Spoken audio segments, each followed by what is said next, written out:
रात के ठीक 12 बजे भारत की सांस थम गई।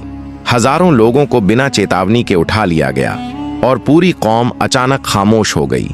लेकिन सवाल यह है, इस खामोशी के पीछे असली सच क्या था?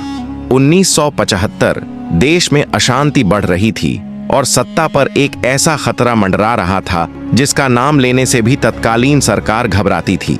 25 जून की रात राष्ट्रपति के हस्ताक्षर के साथ एक आदेश जारी हुआ, राष्ट्रीय आपातकाल, और उसी पल आजादी की आवाज पर ताला लग गया।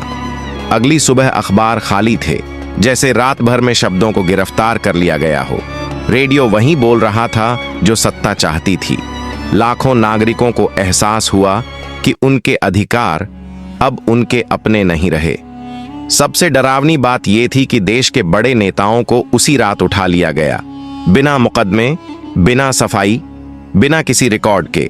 सरकार कहती रही, देश की सुरक्षा के लिए यह जरूरी है, लेकिन जनता पूछ रही थी, क्या सच में सुरक्षा खतरे में थी या फिर सिर्फ सत्ता?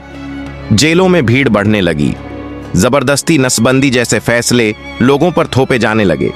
शहरों में डर का सन्नाटा फैल गया, ऐसा सन्नाटा जो लोगों की रगों तक उतर गया।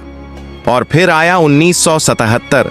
सत्ता को लगा जनता सब भूल चुकी है।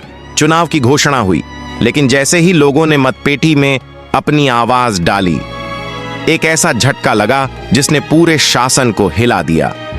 जिस इमरजेंसी को कानूनन सही कहा गया, उसे जनता ने एक ही फैसले में लोकतंत्र का काला अध्याय साबित कर दिया।